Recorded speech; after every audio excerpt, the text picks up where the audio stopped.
Durante toda a vida, Sundia tinha ouvido aquilo de outras mulheres, que elas deveriam sofrer. Sofrer quando meninas, sofrer como esposas, sofrer como mães, morrer sofrendo. Go Sayang. Essa palavra deixava nauseada. O que havia além disso?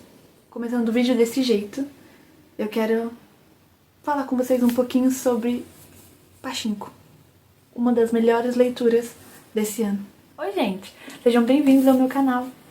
Hoje é um vídeo de resenha. Eu quero conversar, na verdade, com vocês sobre esse livro que eu li em maio.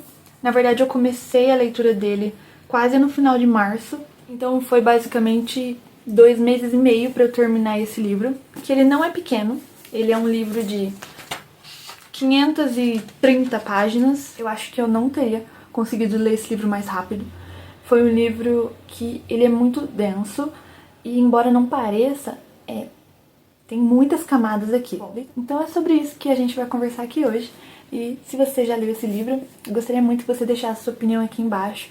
Eu vou falar um pouquinho do que eu achei sobre ele, mas eu acho muito importante dar um contexto histórico. Esse livro aqui, a autora Min Jin Lee, ela demorou quase 30 anos para escrever, ela fala. De 30 ou um pouco menos, se eu não estiver enganada. Mas ela tem muita bagagem histórica aqui. Ela pesquisou muito, ela foi atrás de pessoas, viu muitas situações.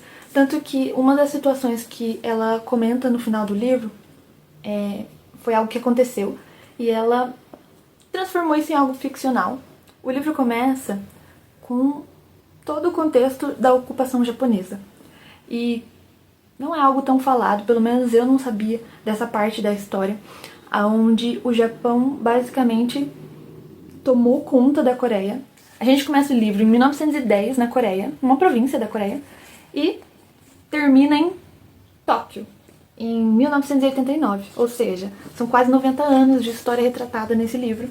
E obviamente acompanha uma personagem principal, que nesse caso é a Sundia, e toda a sua geração, tanto quanto anterior, mãe, quanto marido, filhos e netos. E o que eu ia falar pra vocês de toda a parte histórica é porque o Japão, como eu disse, ele ocupou, ele tomou conta da Coreia e existiu uma grande repressão. E tudo isso antes, a gente começa a entender que foi antes da Primeira Guerra Mundial. Então, os japoneses basicamente tomaram conta da Coreia, supervisionavam empregos, supervisionavam dinheiro, supervisionavam até religião. Foi uma coisa muito opressora. Como a gente tem contexto aqui de 2 guerras, tanto a Primeira Guerra quanto a Segunda Guerra Mundial, e principalmente a Segunda Guerra Mundial, onde o Japão tem grande participação pela sua junção com a Alemanha, a gente acaba vendo, claro que uma história ficcional, mas pensando que era exatamente o contexto dessas pessoas na época. Pessoas que continuaram vivendo, mesmo em contexto de guerra.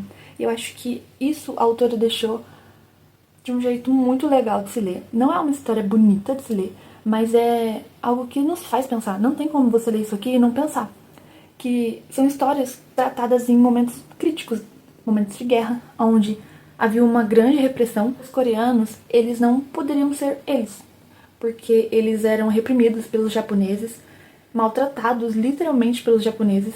Então, ser coreano é como uma vergonha. E como você abandona quem você é? Não existe isso. E eu acho muito lindo que tem a parte do Solomon, que é bisneto da Sundia, e retrata muito isso sobre ele foi nascido, criado no Japão, mas como ele é um coreano, um descendente coreano, ele não se encontra, ele não se sente pertencente a onde ele está. E bom, tendo pelo menos dado um pouquinho de introdução pra vocês, vamos falar agora sobre o que realmente se fala nessa história. Aqui a gente acompanha a história da Sundia, mas a gente acompanha desde o comecinho a mãe dela, a dificuldade da Young-ji. Eu vou pronunciar os nomes, gente, mas eu não tenho certeza se é isso, tá? A Young-ji, ela não podia ter filhos, mas ela conseguiu engravidar. Então ela era dona de uma pensão, ela com seu marido, mas ele morre muito cedo de tuberculose. Então ela era dona de uma pensão onde os pescadores, eles se hospedavam lá, então eles pagavam ela, ajudavam com comida e ela dava moradia e comida para essas pessoas. A gente se situa aqui no começo do livro na ilha de Jeju. Então é tudo um povoado bem simples, onde os mercadores vinham, elas compravam as coisinhas. E a Sunja, ela vai crescendo e ela precisa ir pro mercado, ajudar a mãe, comprar as coisas pra pensão funcionar. Em uma dessas rondas, alguns japoneses cercam a Sunja e pretendem fazer coisas horríveis com ela, quando aparece um salvador. Bom, então esse salvador da pátria tem um nome, ele se chama Hansu. E ele é mais velho, eu não vou lembrar exatamente, mas ele é de 10 a 20 anos mais velho que a Sunja. Ela é uma garota ainda.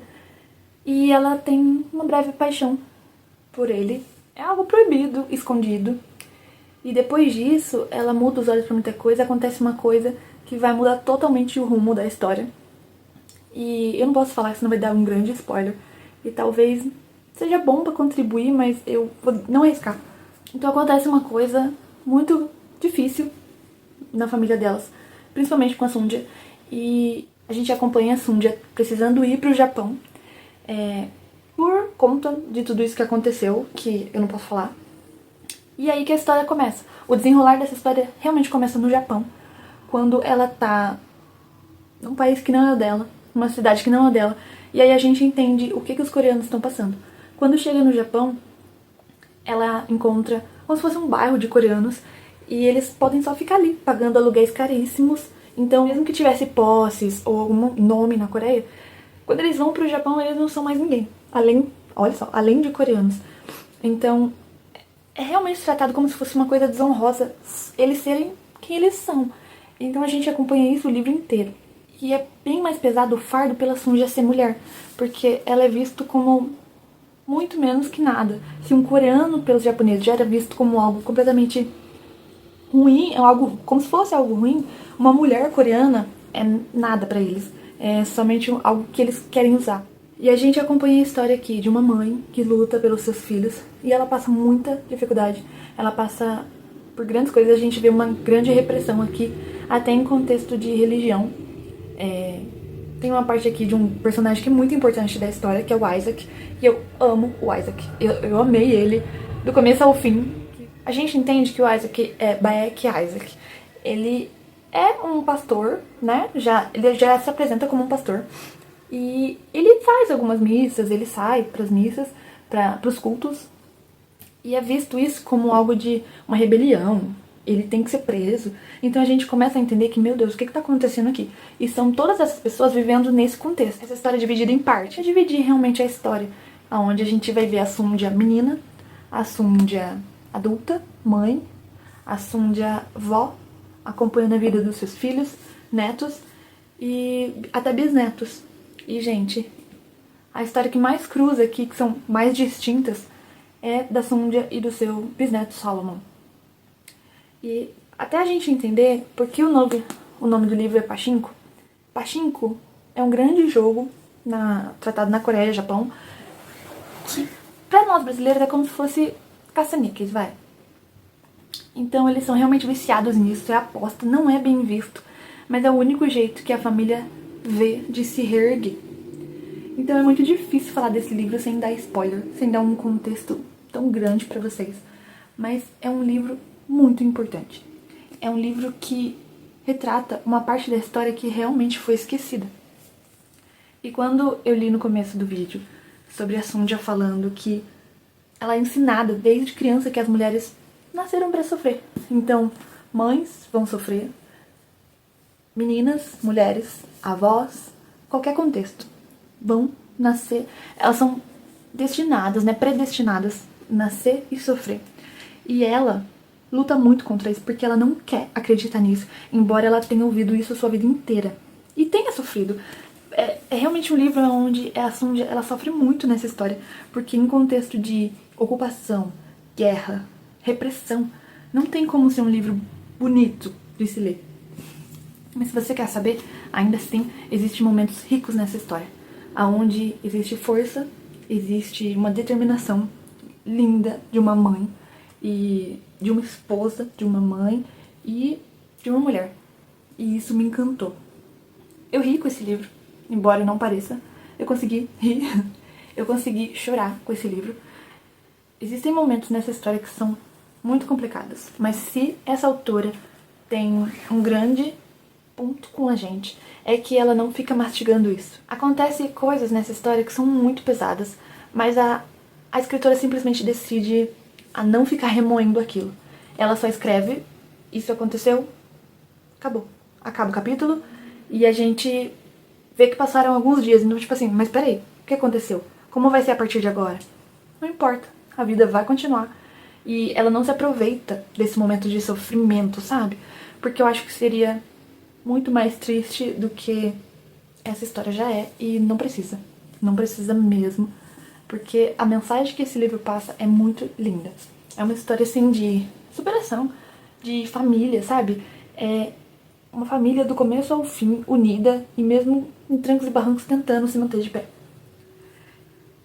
Eu não tenho palavras, além das muitas, né, que eu falei, não tenho palavras pra, sabe, descrever realmente o que eu senti nesse livro. Porque eu me senti tão apegada que parecia que eu conhecia cada personagem aqui. Às vezes, umas decisões que eles tomavam, eu falava, meu Deus. Só que assim, o que a gente pode fazer diferente? Como é que a gente iria lidar em contexto de guerra? Eu não acho que esse livro tem certamente um vilão, como faz parecer. Se você ler, vai parecer que tem um vilão, mas eu não acho que tenha. Eu acho que cada um contribuiu um pouco para que essa história acontecesse. Cada um contribuiu para que todos permanecessem vivos e tendo esperança. Então, eu amei esse livro. Não foi um livro que eu dei 5 estrelas. Eu dei 4,5. Mas eu acho que isso não tira peso nenhum do potencial que tem essa história. É além de uma pequena história, gente. A mulher estudou anos e anos para que isso aqui fosse escrito e escrito de maneira mais fiel à história. Porque ainda que seja ficcional, a Sundia realmente não existiu. Mas a gente consegue imaginar que existiram muitas Sundias nessa época de ocupação, nessa época de guerra, contexto de guerra. E até hoje existe, eu não sabia, eu descobri pesquisando, existe uma grande repressão na parte asiática de coreanos e japoneses e até em outras nacionalidades como japoneses na América. Então é algo que não faz parte da nossa história, tipo assim, a gente não aprende sobre isso na escola. Mas se você vê, tem muita ligação aqui dos fatos, só que não foi contado pra gente, porque talvez não importasse, mas importa. Todas essas histórias aqui importam e faz a gente ter uma visão muito diferente sobre tudo que aconteceu e tudo que ainda acontece. Leiam. Eu não tenho mais o que falar. Leiam. É muito bom. É isso, gente. O vídeo vai ficando por aqui. Eu não quero que fique tão grande, mas eu acho que vai ficar porque já tem 20 minutos. E a única coisa que eu tenho pra falar pra vocês, leiam esse livro, que ele é incrível. Eu amei mesmo. Tem momentos muito tristes, então é legal dar uma olhada em gatilhos dessa história. Mas nenhum deles, eu acho que a autora fica, sabe, jogando assim a nossa cara, esfregando, tipo, olha isso. Não, só tá na nossa memória, tipo, ok, aconteceu isso, e agora? Agora nada, vamos seguir. Passou 5 anos. Obrigada por assistir esse vídeo. Se você gostou, deixa seu like aqui. Eu queria trazer uma resenha mais detalhada, mas eu acho muito difícil detalhar esse livro. Ele tem muitas camadas e é muito difícil dizer sobre cada geração sem que eu dê algum spoiler dessa história. Então, realmente é uma indicação pra vocês lerem, porque ele é muito bom. As 500 páginas que mais não valem a pena pra você. E é isso, pessoal. Obrigada por assistir esse vídeo. Se você gostou, deixe seu like. Se você quiser, se inscreva no canal. Tô tentando, hein? Postar vídeo toda semana. Postei semana passada, essa semana vai ter vídeo também. E assim, não queria falar nada, mas já tenho vídeo pra próxima semana, né? Já falando assim. Muito obrigada a todo mundo que tá aqui. E eu vejo vocês na próxima. Tchau!